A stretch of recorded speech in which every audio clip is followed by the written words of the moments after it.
Good morning students. देखिए integration की first video आपके पास जा चुकी है जिसमें आपने कुछ basics using the formulas you have to integrate. ठीक है ना। फॉर्मूला के से आप इंटीग्रेशन यूज कर सकते हैं, इंटीग्रेशन कर सकते हैं अगर आपको पास फॉर्मूला सारे याद हैं। ठीक है ना। अब इंटीग्रेशन के मेथड, ठीक है ना, इस वीडियो में आपको मेथड्स ऑफ इंटीग्रेशन बताए जाएंगे। तो मेथड ऑफ इंटीग्रेशन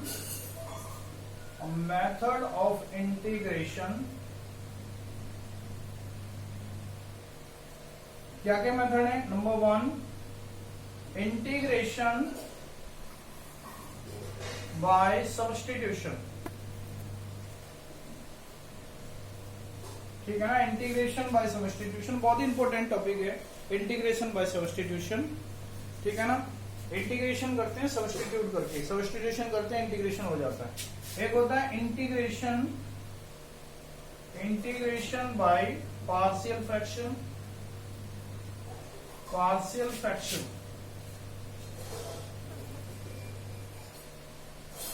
ठीक है ना। और एक होता है इंटीग्रेशन बाय पार्ट,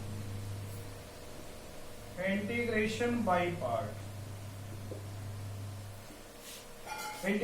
पार्ट्स। तो ये 3 मेथड्स हैं इंटीग्रेशन के। Integration by substitution, integration by partial fraction, integration by parts. ठीक है। तो बच्चों देखो नंबर 1 आज हम डिस्कस करेंगे इंटीग्रेशन बाय सब्स्टिट्यूशन। बहुत ही इंपॉर्टेंट है, बहुत सारे इंटीग्रेशन। ठीक है ना। हम जो है ना सब्स्टिट्यूशन से हम कर लेते हैं, उनका आंसर फाइंड कर लेते हैं। कभी कभी जब सब्स्टिट्यूशन का हमें नहीं पता चलता तो हम पार्शियल फ्रैक्शन यूज करते हैं, कभी बाई पार्ट्स का यूज करते हैं, लेकिन मोस्टली हम जो है ना सब्स्टिट्यूशन से उसका सॉल्यूशन निकालने की कोशिश करते हैं। ठीक है ना। तो देखिए इंटीग्रेशन बाय सब्स्टिट्यूशन। अब इंटीग्रेशन बाय सब्स्टिट्यूशन होता क्या है बेटा। इंटीग्रेशन बाय सब्स्टिट्यूशन होता है कि जिसमें हमारे पास जो क्वेश्चन दे रखा होता है उस क्वेश्चन में हम ये देखते हैं कि ऐसी कोई वैल्यू, कुछ ऐसा कोई फंक्शन गिवन है, ठीक है ना, जिसका डिफरेंशिएशन उस क्वेश्चन में दे रखा हो। ऐसी कोई वैल्यू गिवन है जिसका डिफरेंशिएशन उस क्वेश्चन में दे रखा है। ध्यान रखना है। ठीक है ना। मैं एक बार फिर रिपीट कर रहा हूं कि कोई भी क्वेश्चन आपको सॉल्व करना है इंटीग्रेशन बाय सब्स्टिट्यूशन से, तो आपको सबसे पहले वो चीज ढूंढनी पड़ेगी, वो फंक्शन ढूंढना पड़ेगा, वो वैल्यू ढूंढनी पड़ेगी जिसका डिफरेंशिएशन क्वेश्चन में दे रखा है। ठीक है ना। तो अगर वो आपको मिल जाती है तो उसी को आपको सब्स्टिट्यूट करना है। ठीक है ना। जो चीज अगर आपको मिल जाती है तो उसी को आपको क्या कर देना है, सब्स्टिट्यूट कर देना है। क्योंकि डिफरेंशिएशन का आपको यहाँ पर यूज करना पड़ेगा, क्योंकि इंटीग्रेशन बाय सब्स्टिट्यूशन है। तो इंटीग्रेशन बाय सब्स्टिट्यूशन में आपको डिफरेंशिएट करना पड़ेगा। ठीक है। तो अभी जो हमारे पास जो इंटीग्रेशन चल रहा है वो इंडेफिनिट चल रहा है। तो इंडेफिनिट में लिमिट का तो कोई काम नहीं है। ठीक है ना। 2 टाइप के इंटीग्रेशन होते हैं, एक तो होता है इंडेफिनिट होता है, एक होता है डेफिनिट। ठीक है ना। इंडेफिनिट होता है और एक होता है डेफिनिट इंटीग्रेशन। ठीक है ना। इंडेफिनिट में विदाउट लिमिट, ठीक है ना, और ये लिमिट थी। और जिसमें लिमिट यूज होती है उसको डेफिनेट इंटीग्रेशन कहते हैं, जिसमें विदाउट लिमिट, कोई लिमिट नहीं होती, उसको इंडेफिनेट इंटीग्रेशन कहते हैं। तो अभी हमारे पास जो चैप्टर चल रहा है, ठीक है, जो टॉपिक है वो इंडेफिनेट इंटीग्रेशन चल रहा है। इंडेफिनेट इंटीग्रेशन चल रहा है जिसमें कोई लिमिट का यूज नहीं है। ठीक है ना। तो अब इंडेफिनिट का ही टॉपिक चल रहा है, इंडेफिनिट का ही टॉपिक है ये, integration by substitution, integration by parts, integration by partial fraction. ठीक है ना। तो यहाँ इंडेफिनिट ही चल रहा है अभी हमारा। डेफिनिट शुरू होगा तो वहां लिमिट का यूज करेंगे। ठीक है बच्चों। तो देखिए क्वेश्चन लेते हैं, बाकी आपको समझना वही है, क्वेश्चन से आपको ज्यादा जल्दी से समझ में आएगा। ठीक है ना। बहुत इजीली समझ में आ जाएगा। इंटीग्रेशन के फॉर्मूले मैंने आपको लिख रखे थे। इंटीग्रेशन एक बार फिर रिवाइज करा दूं आपको। sin x dx equal to minus cos x, इसका इंटीग्रेशन cos x का sin x plus c, tan x का माइनस लॉग कॉस एक्स या फिर log secant x plus c, ठीक है ना। या तो ये यूज कर लो या ये यूज कर लो। कॉट एक्स का इंटीग्रेशन होता है log of sine x plus c. Secant x का इंटीग्रेशन होता है log of secant x plus tan x plus c. Cosecant x का इंटीग्रेशन होता है log of cosecant x minus cot x plus c. तो देखो सारे इंटीग्रेशन आपको ये ध्यान रखने चाहिए। साइन एक्स का माइनस कोस एक्स का साइन एक्स, टेन एक्स का माइनस लॉग कोस एक्स या log secant x, cot x का integration log sine x, secant x का log secant x plus tan x और कोसेकेंट एक्स का log cosecant x minus cot x, ठीक है ना। तो ये मेथड्स ऑफ इंटीग्रेशन मैं आपको ये फॉर्मूले यहाँ पर याद रखने पड़ेंगे, बहुत इंपॉर्टेंट है और ये आपको याद भी होंगे, ठीक है ना। कभी भी यूज हो जाएंगे ये, तो इनका यूज करना है। तो देखिए आप कुछ क्वेश्चन लेते हैं और इंटीग्रेशन बाय सब्स्टिट्यूशन यूज करते हैं। जैसे क्वेश्चन है 2x upon 1 plus x square, integration 2x upon 1 plus x square dx। इसका इंटीग्रेशन करना है, इसका इंटीग्रेशन करना है आपको। तो देखिए 2x upon 1 plus x square, देखो मेरे पास एक वैल्यू ये है और एक वैल्यू ये है, दो वैल्यू दे रखी है, 2x है ऊपर, नीचे है 1 प्लस एक्स स्क्वायर। तो मैंने क्या बताया था कि ऐसी वैल्यू देखिए जिसका डिफरेंशिएशन मेरे को पता हो, उसी क्वेश्चन में दे रखा हो। तो देखो 2x का डिफरेंशिएशन करूंगा मैं, 2x का डिफरेंशिएशन तो 2 होता है, तो 2x का डिफरेंशिएशन 2 कहाँ है यहाँ पे, 2x का डिफरेंशिएशन किया तो 2 आया, 2 तो कहीं और दिखाई नहीं दे रहा अलग से, कोई बात नहीं। तो इसको मैं सब्स्टिट्यूट नहीं कर सकता, ठीक है ना। सब्स्टिट्यूट करने का मतलब ये है कि आपको वो चीज सब्स्टिट्यूट करनी है जिसका डिफरेंशिएशन क्वेश्चन में दे रखा हो। तो देखो 1 प्लस एक्स स्क्वायर, अब 1 प्लस एक्स स्क्वायर, देखो एक्स स्क्वायर का डिफरेंशिएशन क्या होता है, एक्स स्क्वायर का डिफरेंशिएशन होता है 2x, देखो 2x मेरे पास मौजूद है, ठीक है ना। मतलब वेरिएबल से मतलब है कांस्टेंट अगर नहीं भी आ रहा है तो कांस्टेंट को तो बनाया जा सकता है। जैसे मान लो आपके पास यहाँ 3x होता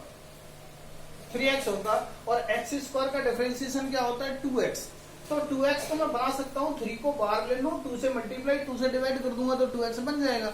तो देखो कांस्टेंट से ज्यादा मतलब नहीं है बल्कि वेरिएबल से ज्यादा मतलब होता है, ठीक है। तो यहाँ तो ऑलरेडी 2x दे रखा है, तो इसका मतलब एक्स स्क्वायर का डिफरेंशिएशन 2x है, होता है, मैं जानता हूं, तो 2x उसमें क्वेश्चन में दे रखा है। तो अच्छा एक बात और ध्यान रखनी है कि एक्स स्क्वायर के साथ अगर आपको कांस्टेंट कुछ ऐड हो रहा है, ठीक है, तो उस पूरे को ही आपको सब्स्टिट्यूट करना है, बल्कि इसी को नहीं करना, एक्स स्क्वायर को ही सब्स्टिट्यूट नहीं करना, बल्कि आपको एक्स स्क्वायर में कुछ कांस्टेंट अगर ऐड हो रहा है तो उस कांस्टेंट को ही साथ भी मानना है, साथ में मान लेना है। जैसे मान लो कि 1 प्लस एक्स स्क्वायर को मैंने क्या कर लिया, टी पुट कर लिया, ठीक है, यहाँ पुट कर देते हैं, इसको सब्स्टिट्यूट करते हैं, ध्यान रखना। तो 1 प्लस एक्स स्क्वायर, देखो एक्स स्क्वायर का डिफरेंशिएशन लूंगा तो 2x आएगा, और 1 प्लस एक्स स्क्वायर का डिफरेंशिएशन करूंगा तब भी 2x आएगा, तो मैं 1 को क्यों छोड़ दूं, समझ नहीं है ये बात, ठीक है ना। कांस्टेंट फिर रह जाएगा, जैसे एक्स स्क्वायर को टी मान लिया तो 1 प्लस टी बन जाएगा ये यहाँ, तो 1 प्लस टी ना बन के मेरे पास पूरा टी बन जाए तो सबसे बढ़िया है, ठीक है। तो ध्यान रखना है कि अगर सब्स्टिट्यूट करते समय अगर किसी फंक्शन में कोई कांस्टेंट ऐड हो रहा है तो उस पूरे को ही हमें टी मानना पड़ता है, टी मान लो, यू मान लो, डब्ल्यू मान लो, जो भी आपका मन करे। तो देखो 1 प्लस एक्स स्क्वायर का क्या, 1 प्लस एक्स स्क्वायर को मैंने क्या मान लिया, टी मान लिया। अब टी मान लिया बेटा, तो इसका करते हैं डिफरेंशिएशन, डिफरेंशिएशन बोथ साइड, ध्यान रखना है, इंटीग्रेशन नहीं करना, डिफरेंशिएशन करना है। तो देखो 1 का डिफरेंशिएशन 0, एक्स स्क्वायर का 2x, किसके रेस्पेक्ट में किया, x के रेस्पेक्ट में, तो dx हो गया। t का डिफरेंशिएशन क्या, t का डिफरेंशिएशन t के रेस्पेक्ट में करेंगे तो t का डिफरेंशिएशन 1 हो जाएगा और t के रेस्पेक्ट में क्या हो जाएगा, dt। किसके रेस्पेक्ट में कर रहे हैं, t के रेस्पेक्ट में कर रहे हैं, तो dt जरूर आएगा, ध्यान रखना। अगर यहाँ t स्क्वायर होता तो 2t dt आता, ध्यान रखना है, ठीक है ना। dt dx जरूर लगाना है। तो देखिए 2x dx हमारे पास दे रखा है, 2x dx यहाँ पे, ठीक है बेटा, ये 2x dx की जगह पे देखो यहाँ से क्या मिल गया dt, तो मैं लगा दूंगा यहाँ पर, ऊपर लगा दूंगा dt, तो ये हो गया, और नीचे ये पूरा t मान रखा है तो dt बाई टी, ठीक है ना, ये बन गया नया क्वेश्चन बन गया मेरे पास यहाँ से। ये क्लियर हो गया होगा। 1 प्लस एक्स स्क्वायर को t मानना है, डिफरेंशिएशन करना है, 2x dx equal to dt, तो 2x dx की जगह dt हो गया और नीचे t बन गया। इसको मैं लिख सकता हूँ बेटा 1 by T into D T, एक ही बात है। और आपने इंटीग्रेशन पढ़ा है 1 अपॉन एक्स का integration, 1 upon x d x का इंटीग्रेशन आपने पढ़ा है क्या होता है log x, कल ही बताया था आपको, ठीक है ना, इससे पहले वाली वीडियो में आपको बताया हुआ था, ठीक है। 1 अपॉन एक्स का इंटीग्रेशन क्या होता है log mod x plus c, तो ऐसे ही 1 अपॉन टी का क्या हो जाएगा, 1 अपॉन टी का हो जाएगा log of T plus c, ठीक है ना, log t प्लस सी। अब ये इंटीग्रेशन आपका हो चुका है, लेकिन अब क्या करना है, अब इसमें t की वैल्यू जरूर लगानी है, ध्यान रखना है, ठीक है ना, ऐसे नहीं छोड़ना है, जो हमने माना हुआ था ना वो वैल्यू लगा देनी है यहाँ पे। तो क्या हो जाएगा log ऑफ t का मतलब हो गया t की वैल्यू 1 प्लस एक्स स्क्वायर और प्लस सी, तो ये आपका क्या हो जाएगा इंटीग्रेशन, ध्यान रखना है। इसका इंटीग्रेशन क्या हो गया, ये हो गया, ये आंसर हो गया इसका। क्लियर हो गया, कोई प्रॉब्लम किसी को, ठीक है बेटा। तो ये देखिए इस तरीके से इंटीग्रेशन करना है आपको। अच्छा अब देखिए नेक्स्ट क्वेश्चन लेते हैं। नेक्स्ट क्वेश्चन है आपका 1 upon x plus x log x, integration 1 upon x plus x log x dx, इसका इंटीग्रेशन करना है। ध्यान रखना है वही चीजें हैं, सब्स्टिट्यूट करना, ध्यान से देखो, ठीक है ना, इसको ध्यान से देखिए, आपको कुछ ना कुछ जरूर मिलेगा, ऐसी कोई वैल्यू मिलेगी जिसका डिफरेंशिएशन हमारे पास मौजूद है, ठीक है ना। तो देखिए अगर मैं, अच्छा ऐसे कभी हम t नहीं मानते, ध्यान रखना, कोई सब्स्टिट्यूट नहीं करते, जैसे दो फंक्शन है ऐड हो रहे हैं तो हम एक को मान लें दूसरे को छोड़ दें, ठीक है। हाँ मल्टीप्लाई में होना चाहिए, ठीक है, फैक्टर होना चाहिए, जैसे मान लो u इंटू वी अपॉन डब्ल्यू इंटू टी, मल्टीप्लाई में होना चाहिए सब कुछ, ठीक है, तभी हम मान पाएंगे। जैसे मान लो कि ये कुछ फंक्शन है, ये मल्टीप्लाई में, ये कुछ फंक्शन है मल्टीप्लाई में, यहाँ भी है यहाँ भी है, तो हम इनमें से कुछ किसी को टी मान लें। ऐसा नहीं है कि हमारे पास ऐसा कुछ दे रखा है कि एफ एक्स प्लस जी एक्स दे रखा है, प्लस माइनस है, एक को टी मान लें तो दूसरा रह जाएगा, नहीं ऐसा नहीं कर सकते हम, ठीक है ना। तो हम मल्टीप्लाई में देखते हैं, ठीक है, तो मल्टीप्लाई में हमारे पास कुछ दिखाई नहीं दे रहा, ठीक है ना, ये तो पूरा फंक्शन एक ही है, मल्टीप्लाई में 1 दिखाई दे रहा है, लेकिन 1 को मान लूंगा डिफरेंशिएशन, 1 का डिफरेंशिएशन 0 होता है, तो पॉसिबल नहीं है मेरे पास, यहाँ पे है ही नहीं, ठीक है ना।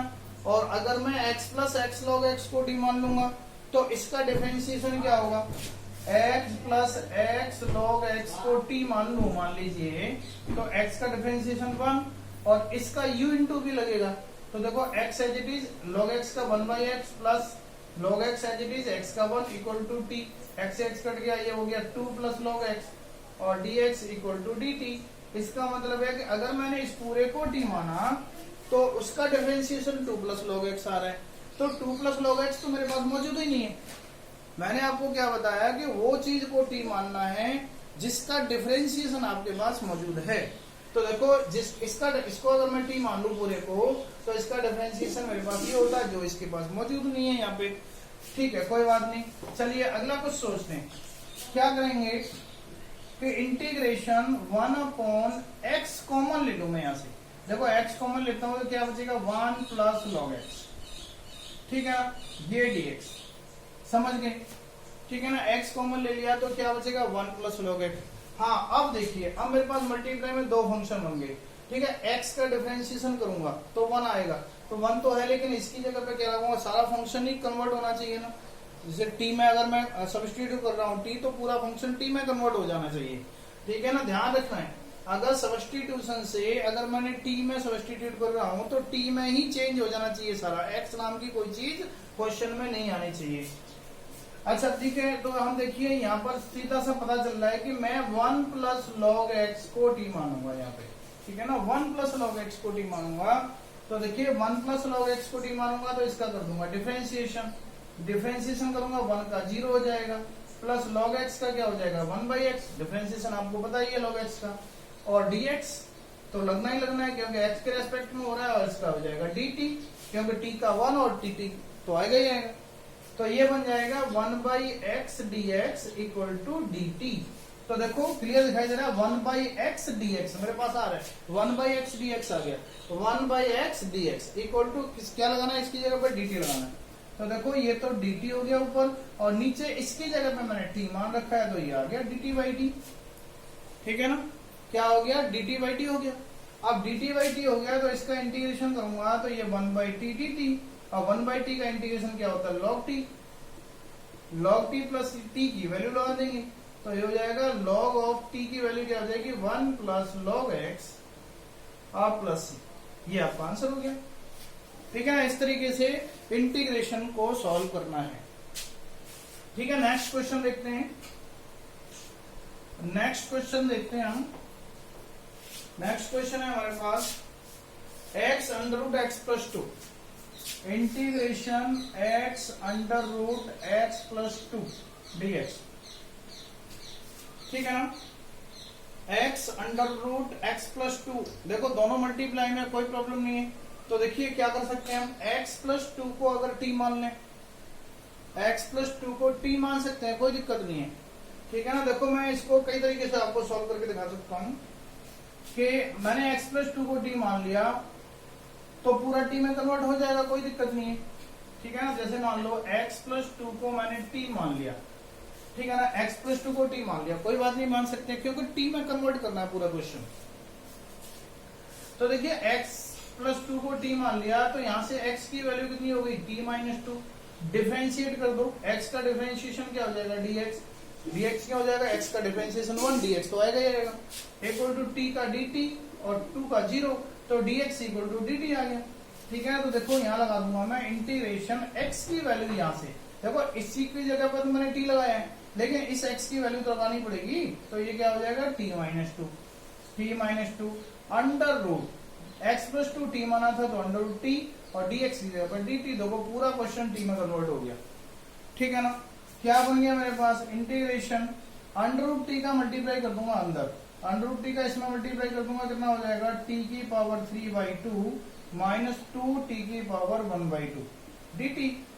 ठीक है ना, सिंपल सा क्वेश्चन बन गया, x की पावर n वाला फॉर्मूला बन गया, x की पावर n वाला फॉर्मूला बन गया तो क्या बन जाएगा, इंटीग्रेशन करना है t की पावर 3/2 मतलब t की power 3/2 plus 1 upon 3/2 plus 1, x की पावर n का इंटीग्रेशन x की power n plus 1 upon n plus 1 minus 2 into t की पावर 1/2 प्लस 1 अपॉन 1/2 प्लस 1। ठीक है ना, प्लस c।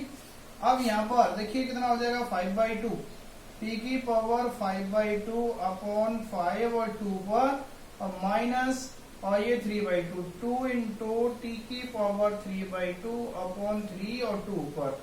ठीक है, प्लस सी, इसमें 2/5 टी की वैल्यू लगा दूंगा, टी की वैल्यू कितनी है x प्लस टू की power 5/2 minus 4/3 into x plus to की पावर 3/2 और प्लस सी। देखो ये आंसर बन गया होगा। इस तरीके से आपका इंटीग्रेशन हो गया, टी में कन्वर्ट कर लिया, एक्स की पावर एन वाले दोनों फॉर्मूले बन गए।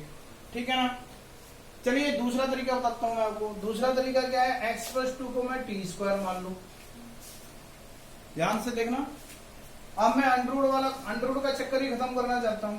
ठीक है, अंडरवुड का चक्कर खत्म करना चाहता हूं मैं, तो देखिए अंडरवुड का चक्कर खत्म करना चाहता हूं तो x प्लस टू की जगह पर टी स्क्वायर, तो x की जगह पर कितना हो गया टी स्क्वायर माइनस 2। अब डिफरेंशिएट कर दूं, x का डिफरेंशिएशन dx और टी स्क्वायर का 2t और माइनस 2 का 0, तो 2t dt हो गया। लगा दूं इसमें वैल्यू, देखो x की वैल्यू लगाऊंगा तो t square minus 2, t square minus 2। ठीक है ना, x की वैल्यू लगा दी t square minus 2, under root x plus 2 की जगह पर टी स्क्वायर माना था और dx की जगह पे आ गया 2t dt। देखो ये dx की जगह पे यहां से दिखाई दे रहा है 2t dt। ठीक है, क्वेश्चन बन गया मेरे पास, ये तो t बन गया, अब t बन गया तो ये बन गया मेरे पास टी स्क्वायर माइनस 2 और ये हो गया 2t स्क्वायर dt। इसको मैं लिख दूंगा, ठीक है ना, देखो 2 बाहर आ गया, 2 तो इंटीग्रेशन से बाहर आ गया, और टी स्क्वायर का मल्टीप्लाई कर दूं कितना हो जाएगा, टी की पावर 4, ठीक है ना, और टी स्क्वायर का मान इसमें -2t² dt, ठीक है ना, ये बन गया। अब मैं देखो सीधा सीधा फिर फॉर्मूला बन गया x की पावर n वाला, तो क्या बन गया 2, ठीक है ना, टी स्क्वायर टी की पावर 4 का इंटीग्रेशन टी की पावर 5/5 -2 टी स्क्वायर का t³ 3 और प्लस c। अब इसमें t की वैल्यू लगा दूंगा। अब t की वैल्यू क्या हो जाएगी, यहां से देखो t की वैल्यू क्या होगी, यहां से t की वैल्यू होगी x + 2 की पावर 1/2, अंडर रूट हो जाएगा। तो यहाँ लगा दूं t की वैल्यू, देखो 2 का मल्टीप्लाई कर दूं तो कितना हो जाएगा 2/5, देखो ये आ रहा है 2/5 आ गया। t की वैल्यू लगा दूं वो x + 2 की पावर 1/2, तो x + 2 की पावर 1/2 मल्टीप्लाई 5 कितना हो जाएगा, x + 2 की पावर 5/2 माइनस, देखो 2 का मल्टीप्लाई होगा 4/3 आएगा, और t की वैल्यू लगाऊंगा तो x + 2 की पावर 1/2 इंटू 3 कितना हो जाएगा 3/2, देखो सेम आंसर आ रहा है, ठीक है ना। तो देखो अंडर रूट से बचना है तो t² मान लेंगे, अदरवाइज तो अंडर रूट से अगर करना है तो आप t मान सकते हैं। तो देखो दोनों तरीके से ये क्वेश्चन आपका सॉल्व हो जाता है, ठीक है बच्चों। नेक्स्ट क्वेश्चन देखते हैं। नेक्स्ट क्वेश्चन है आपका e raised to the power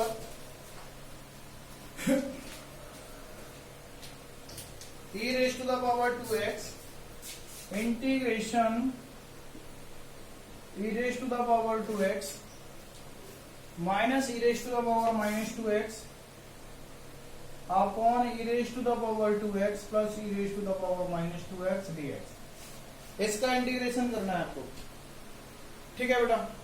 तो देखो इसका इंटीग्रेशन करना है तो मैं इसका डिफरेंशिएशन, मुझे पता है कि अगर मैं इसको t मान लूं तो इसका डिफरेंशिएशन ये होगा, ठीक है ना, इसका डिफरेंशिएशन ये होगा, ये जो मौजूद है मेरे पास डिफरेंशिएशन है, और अगर मैं इसको t मान लूं तो इसका डिफरेंशिएशन ये होगा। लेकिन ध्यान रखना है कि देखो बहुत ही जरूरी है यहां पर ध्यान रखना, अगर मैंने e की पावर 2x प्लस e की पावर -2x को t मान लिया, मतलब नीचे वाले को t मान लिया, तो इसका डिफरेंशिएशन क्या हुआ, डिफरेंशिएशन हुआ e की पावर 2x का डिफरेंशिएशन क्या होगा, e की पावर 2x, लेकिन 2x का फिर करना पड़ेगा तो 2 हो जाएगा, प्लस अब e की पावर -2x का कितना हो जाएगा, e की पावर -2x, फिर -2x का करूंगा कितना हो जाएगा -2, तो ये -2 हो गया, ठीक है ना, और dx = dt, ठीक है बेटा। अब इसमें से 2 कॉमन ले लिया तो क्या बचेगा, e की पावर 2x माइनस e की पावर -2x dx = dt। अब ये बन जाएगा e की पावर 2x माइनस e की पावर -2x और dx = dt/2, क्योंकि 2 नीचे आ जाएगा। तो देखो इसको अगर मैंने t माना तो सेम वही आ गया, e की पावर 2x माइनस e की पावर -2x इंटू dx, जो कि दे रखा है आपको, ठीक है ना। तो इसकी जगह पे मैं पूरे की जगह पे क्या लगा सकता हूँ, dt/2।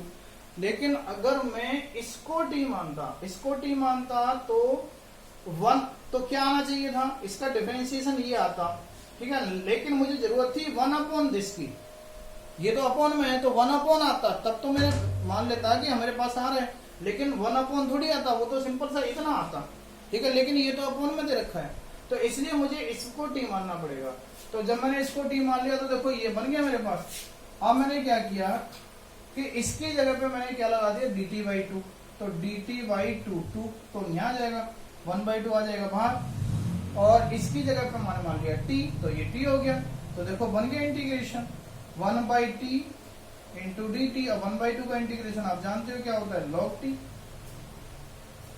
t प्लस c, तो ये हो गया 1/2 log, और t की वैल्यू कितनी हो जाएगी, t की वैल्यू लगा दो, e की पावर 2x प्लस e की पावर -2x प्लस c, ये आपका आंसर होगा, ठीक है बच्चों।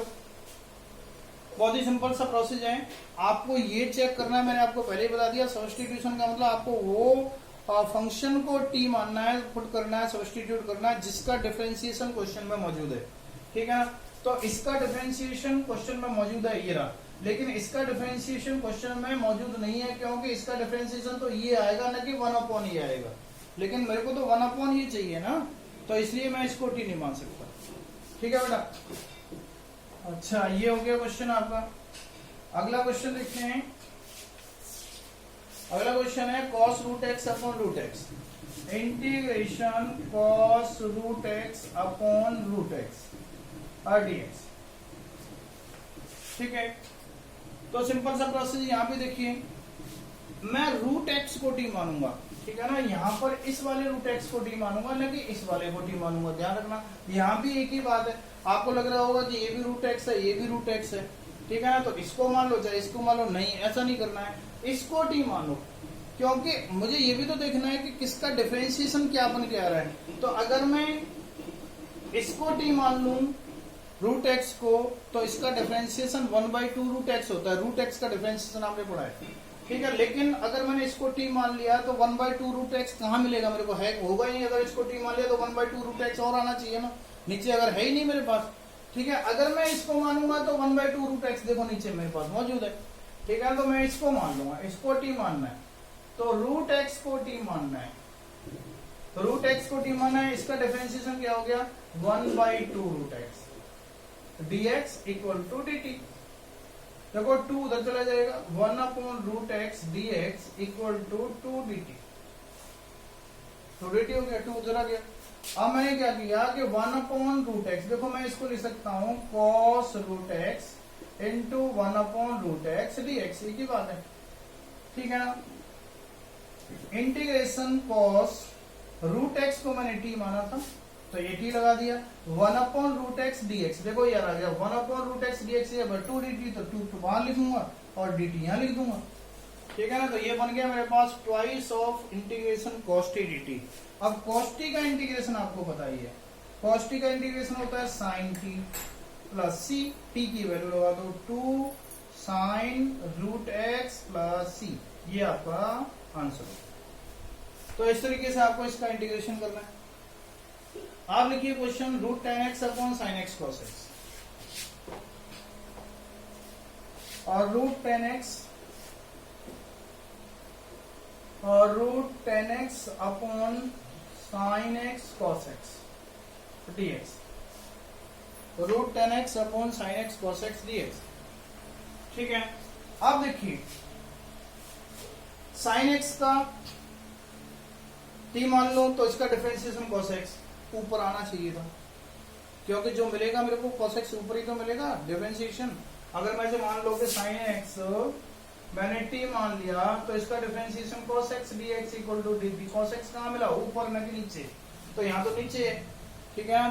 तो मैं मान ही नहीं सकता sin x को। अच्छा cos x को t मान लूं, cos x को t मान लूं, तो फिर sin x भी ऊपर मिलेगा मेरे को, क्योंकि cos x का डिफरेंशिएशन माइनस sin x होता है, तो ये भी नीचे नहीं मिलेगा।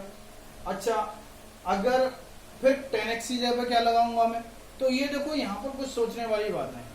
यहाँ पर आपको सोचना है कि मुझे ऐसा कुछ करना चाहिए जिससे कि मेरे पास क्वेश्चन भी थोड़ा सा सिंप्लीफाई हो जाए और क्वेश्चन का इंटीग्रेशन भी हो जाए, ठीक है ना। ऐसा कुछ सोचना है आपको। तो देखो मैं क्या करता हूं, मैंने सोच लिया कि ये sin x cos x है। मैं अगर पूरे क्वेश्चन को tan x में कन्वर्ट कर दूं, tan x में कन्वर्ट कर दूं और tan x के साथ secant स्क्वायर x आ जाए तो बहुत ही अच्छी बात होगी। क्यों होगी, क्योंकि tan x को t मानने पर tan x का डिफरेंशिएशन क्या होता है, secant स्क्वायर x होता है। तो secant स्क्वायर x आ जाए और tan x आ जाए क्वेश्चन में, तो बहुत ही बढ़िया हो जाएगा, क्योंकि tan x को मान लूंगा, secant स्क्वायर x उसका डिफरेंशिएशन होता है। तो क्वेश्चन को tan x और secant स्क्वायर x में चेंज करना है, तो मैं क्या करूंगा बेटा कि root of tan x upon sin x into cos x। अब देखो मैंने क्या किया कि इसको cos स्क्वायर x से डिवाइड कर दिया, ठीक है ना। तो cos स्क्वायर x यहां भी आ जाएगा, मतलब मैंने मल्टीप्लाई डिवाइड कर दिया cos स्क्वायर x से, ठीक है बेटा। बहुत ही सिंपल सा तरीका है। देखो ये cos स्क्वायर x से मैंने मल्टीप्लाई डिवाइड कर दिया। अब देखो cos x से cos x ये कट गया, तो integration under root tan x ये आ गया, अपॉन में देखो ये tan x बच गया, ये tan x हो गया, और इनटू ये 1 अपॉन cos स्क्वायर x क्या बन गया, secant स्क्वायर x बन गया। Into D x. सिंपल सा तरीका। देखो tan x और सेकेंड स्क्वायर एक्स में आ गया, मुझे पता है tan x और सेकेंड स्क्वायर एक्स का रिलेशन होता है डिफरेंशिएशन का, ठीक है ना। आप देखिए under root tan x cut जाएगा, इंटीग्रेशन क्या हो जाएगा 1 under root tan x.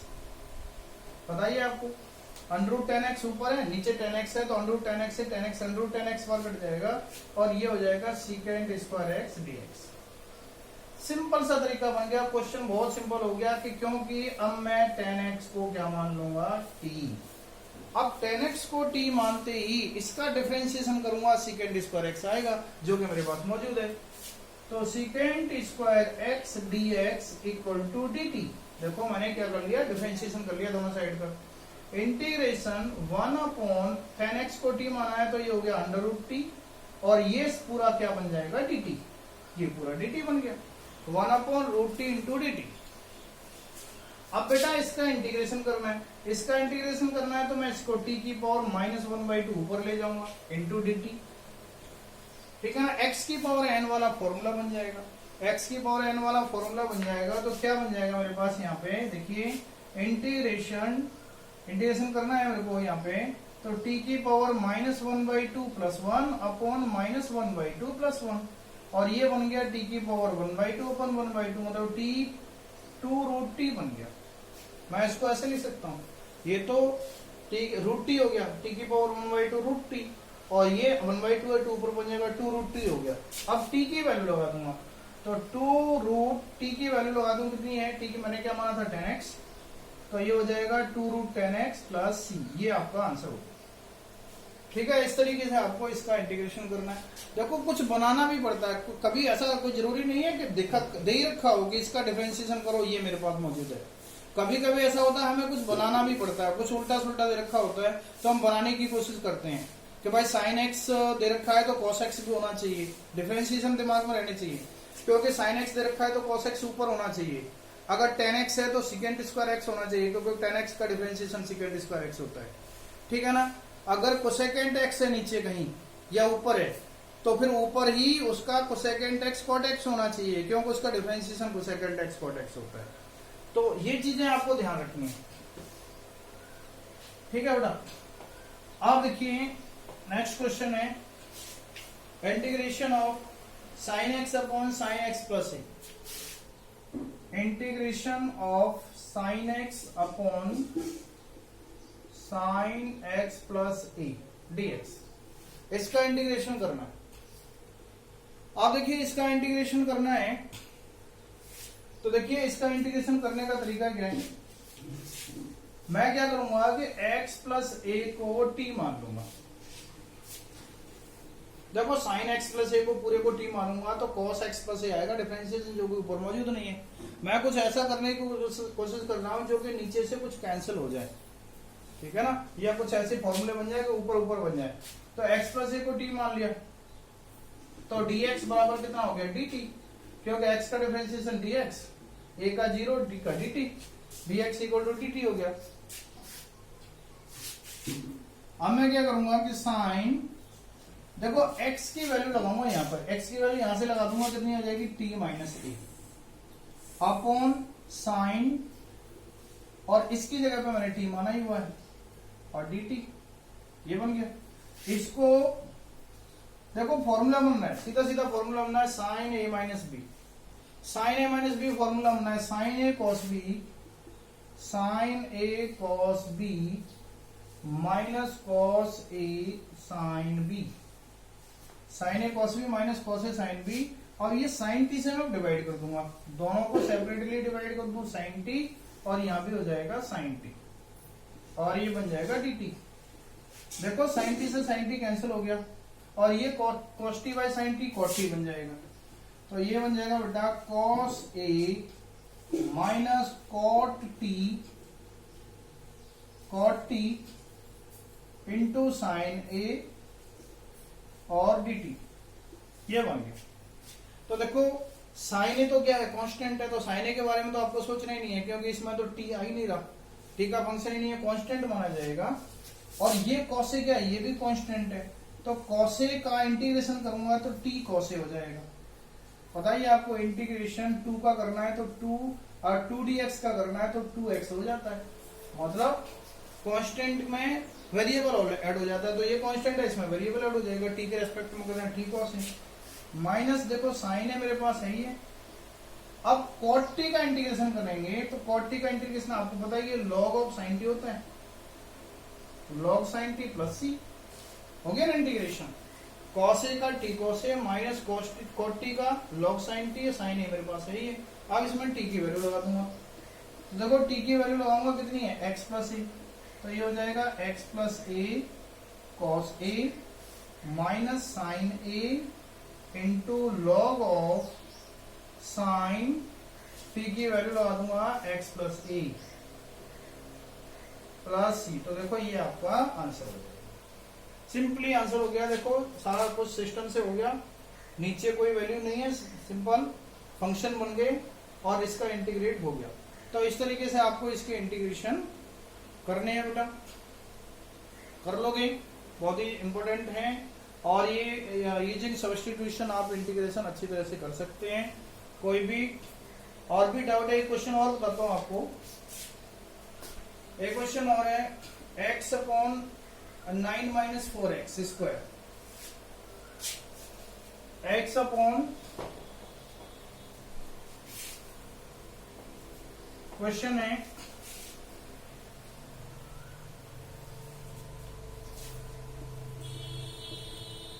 x upon 9 minus 4x square dx, ये इसका इंटीग्रेशन करना है। तो देखो मुझे पता है कि इसका इंटीग्रेशन करूंगा मैं, तो मैं इसको मान लू t, क्योंकि इसका डिफरेंशिएशन 0, इसका डिफरेंशिएशन क्या होगा 8x, तो 8 तो कोई जरूरी नहीं है, 8 तो कोई दिक्कत नहीं है, 8x आएगा तो x तो है ना मेरे पास ऊपर, तो 8 तो मैं बना लूंगा मल्टीप्लाई डिवाइड करके, ठीक है ना। तो ऐसे क्वेश्चन में मैं अगर 9 माइनस 4x स्क्वायर को t मान लू, तो इसका डिफरेंशिएशन करना पड़ेगा, तो इसका 0 हो जाएगा, minus 8x dx equal to dt, और ये 8x dx की वैल्यू कितनी हो जाएगी माइनस dt, क्योंकि माइनस को उधर पहुंचा दिया, 8x dx equal to minus dt। मैंने क्या किया कि 8 से मल्टीप्लाई कर लिया, 8 से डिवाइड कर दिया क्वेश्चन को, कोई प्रॉब्लम नहीं। देखो मैंने आपको पहले ही बता दिया था कांस्टेंट कोई दिक्कत नहीं करेगा, कांस्टेंट का तो आप ऊपर नीचे मल्टीप्लाई, वेरिएबल से ज्यादा मतलब है। तो इसका डिफरेंशिएशन किया मैंने, ये आ गया 8x dx, 8x dx मैंने बना लिया ऊपर, तो ये बन गया 8x dx, तो 1/8 8x dx की जगह पर क्या लगा दिया माइनस dt, और ये पूरा कितना हो गया t, तो ये बन गया माइनस 1/8, माइनस आगे ले लिया, और इंटीग्रेशन 1/t dt हो गया, और माइनस 1/8 और 1/t का इंटीग्रेशन आपको पता ही है log t प्लस सी माइनस 1/8 और log t की वैल्यू लगा दूंगा 9 माइनस 4x स्क्वायर प्लस सी, ये आपका आंसर। तो इस तरीके से आपको इंटीग्रेशन करने हैं, सोचना है सब्स्टिट्यूशन में, बस यही सोचना है आपको।